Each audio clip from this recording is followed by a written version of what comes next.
So there's an old production adage that says the best camera is the one you're actually going to use. And for many of us today, that means your cell phone.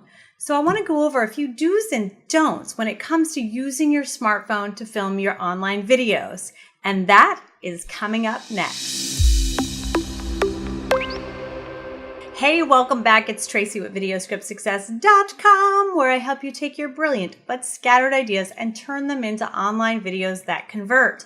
I need you to hit that subscribe button and that notification bell so that you get all of my tips, tools, and tricks for making great online videos. Listen, I'm the video structure and strategy lady, so if I've said it once, I have said it 100 times. Your content is far more important than your production quality, which is why we can film with our finger and a phone. But if you're struggling with the content of your video, I want you to hop back after we're done here and check out my structure of a YouTube video, which will help you out with the content piece. Okay, let's hop into the do's and the don'ts when you're recording with your phone. So now let's talk about landscape versus portrait mode. What do I mean by that? Landscape versus portrait mode.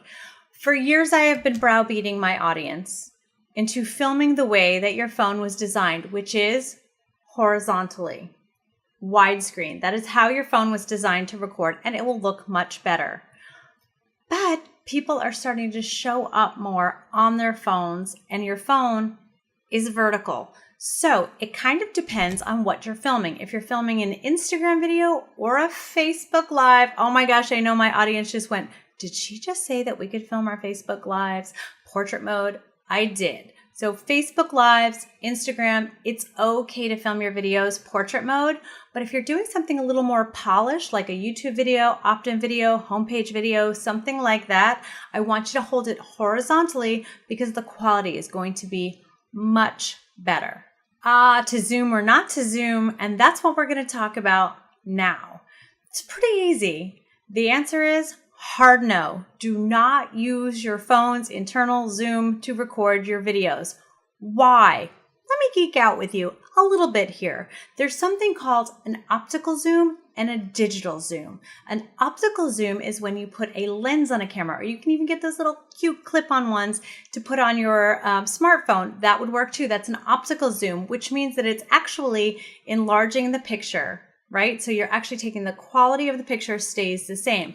However, when you use the zoom inside your phone, that's called a digital zoom. It's essentially taking the original picture, cropping it, and bringing it closer, which degrades the picture every time you're bringing it in and zooming. So, therefore, to zoom or not to zoom, using your camera's internal digital zoom, that again is a hard no. Do not use your zoom. Okay, let's pop over to the lighting or flash effect, which also comes in most phones and creates some lighting for you while you're recording your videos. This will also be a hard no for me, folks. Just like the zoom function, just because it's included in your phone does not mean that you should use it. Listen, it creates a really creepy spotlight effect. And I would prefer you just to go outside, find some natural lighting, or try and find some natural lighting inside so you look soft and lovely. So there we go again, hard no on the flash or lighting function. So when I was just starting out in production 20-something years ago, I worked with a big-time director of photography who was looking at my footage and said, if your subject isn't moving, neither should you. What was he saying? He was saying my footage sucked. It was totally shaky cam, and that I should have used sticks, geek speak, for a tripod. Listen, I've had students who are stacking shoe boxes with yogurt cups to get their phone to stay just where they need it to, and I want you to do the same thing. If you want to do the walkie-talkie thing, which I love when people are walking around outside, then use a selfie stick. Again, that'll stabilize your footage a little bit. Nobody wants to watch this really shaky monkey cam, okay? So if you're wondering, what tripod should I get? Last week I directed you to my quick and dirty video guide. And again, I'm gonna put that in the description so you can find a reasonable tripod that works for you.